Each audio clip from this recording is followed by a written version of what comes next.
All right, so a cold blast is on its way to New York and Delaware too, but more so New York, where I'll be for spring break.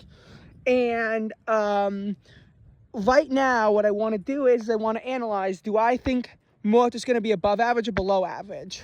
First of all, I want to say that, and I'll get more in depth in this when I get home, but in a weird way, New York, even though it's going to be colder now, might have a better chance than Delaware. At a place like Wilmington, even though they went hotter during the day than New York did, they went down to the 30s at night. New York actually had quite a few days with lows in the 50s. So not only were there a bunch of record highs being set across the area, both on the high and on the low temperature, but we actually saw lows in the 50s. And when you compare it to last year, it reveals certain things, in my opinion, about everything involving springing. I don't think this March is going to be as warm as last March, which was 4.1 degrees above average. Last March also had a day in the 80s, but it had no days with lows in the 50s. That being said, this cold blast is going to push temperatures really far below average. And I mean, right after it hit the 80s, the temperatures fell fast and they fell hard. But what you also remember is the average temperature in March still isn't that high. Today clocked in a high of, well, actually today's I'm filming this, but it'll be yesterday by the time this video is uploaded. It clocked in a high of 51 degrees at Central Park, and the low is 40. Both of those are above average. Yesterday, however, had a high of 42 and a low of 32. Both of those clocked in below average. Because right now the average high is in the upper 40s and the average low mid 30s. So if you have a day like, with a high of 50 and a low of 36, gotta keep in mind that as much as that sucks, that's about average for this time of year at Central Park. You can tell it's been a long winter and a brutal one too, because nothing's springing yet despite all this warmth, but it makes sense. It genuinely makes sense.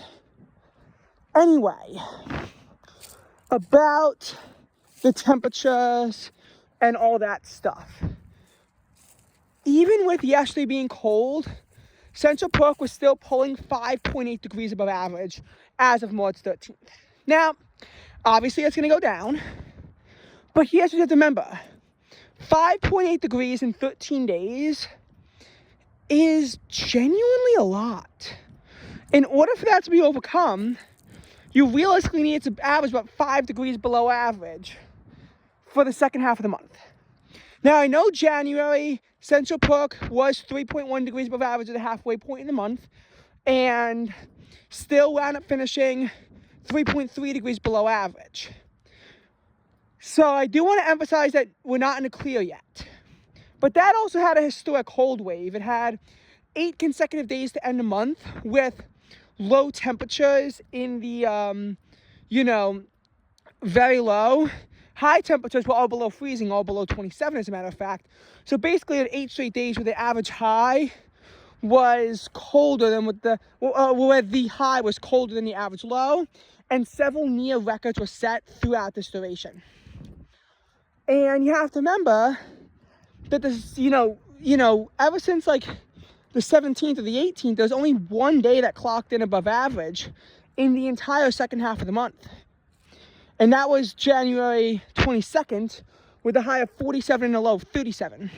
January did at the start feature some lows in the 40s, and it featured quite a few days with highs in the 50s.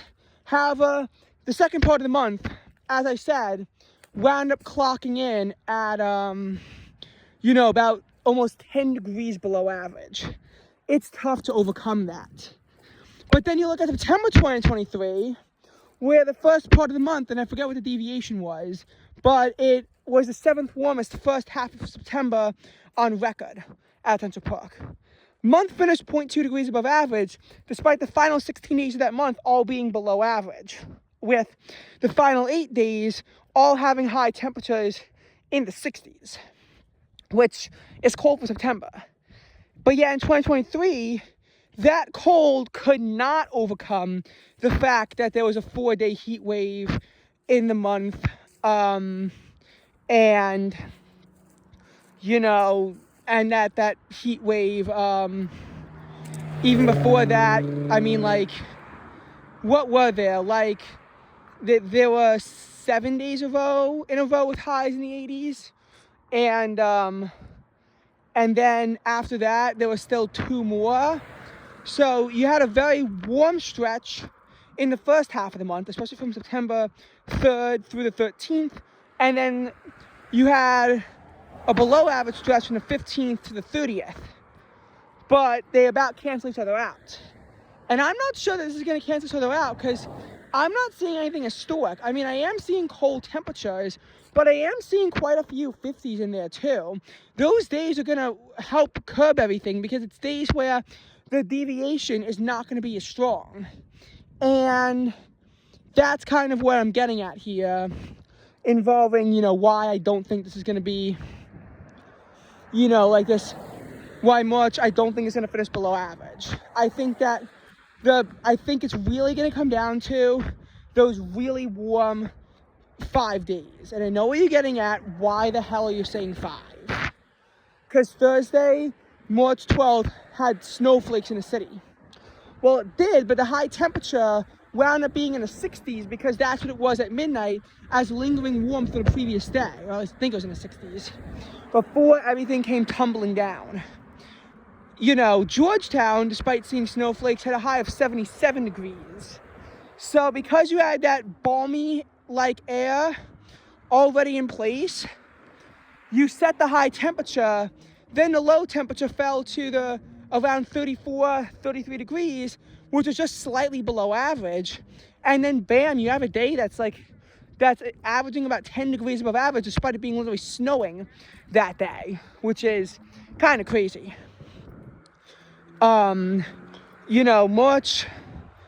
8th was the first day of the warmth, where the high temperature reached 69 degrees, the low temperature 50. So you had your first day with a high in the 60s after you didn't have a high in the 60s for 118 days before that, since November 9th, which is the longest stretch on record since 1982. And this compares to high was 64 degrees. The first high was in the 60s was 64 degrees last year on March 1st. But that day, the low plunged down to 27. There were lows in the 40s before then, but not in the 50s. The first low in the 50s in 2025 didn't come until April 5th. And then from there, you had, from there, so you had the high in the 60s and finally the low in the 50s. Next day had a high in the 70s, as it reached 73 with a low of 51. And again, you look at the, previous high, the first time it hit the 70s in 2025 was March 29th, which actually reached 81 degrees, and it hit 80 on March 10th. So March 10th, 2026 now has the record as the earliest 80-degree temperature reading in New York City. And, even when it happened in 2025, the low still plunged to 43 degrees, which is about average.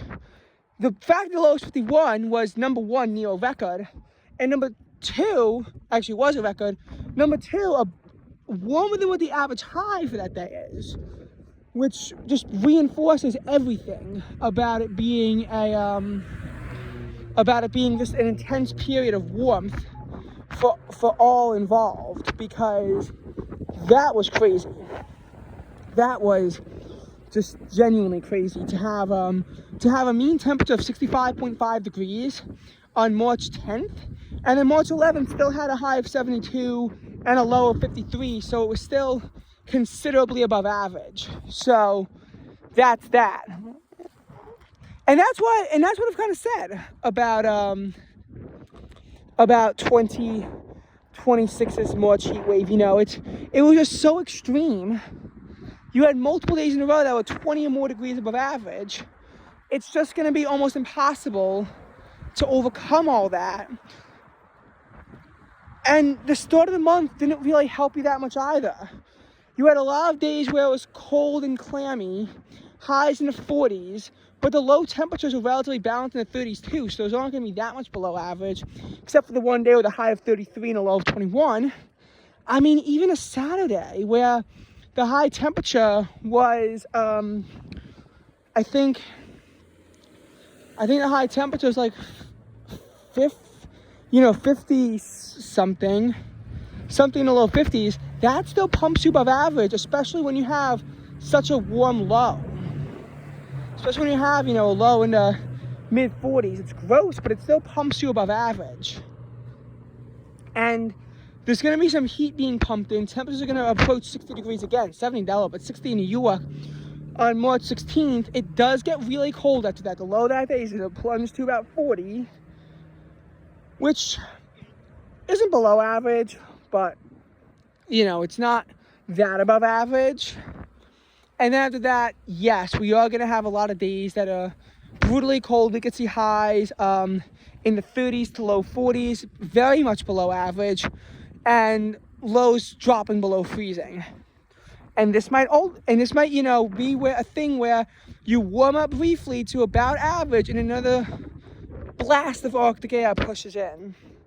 It might be that. It genuinely might. However,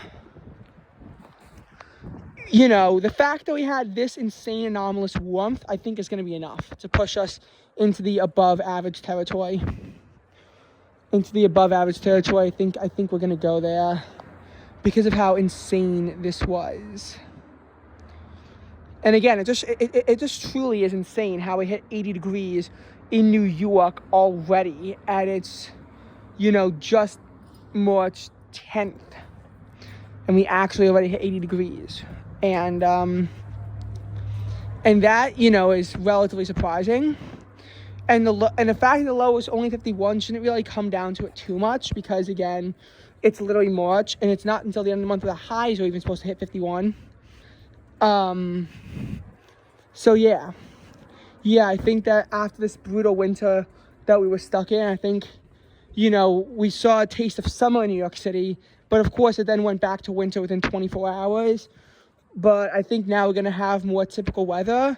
I think it is going to be a little bit colder than average for the next little while. But as I've said, these warm days are going to offset it. I mean, they might not really contribute to it that much. They're not really going to hurt it either. And there's plenty of space for it to chip away at. I would be surprised if we finish below average.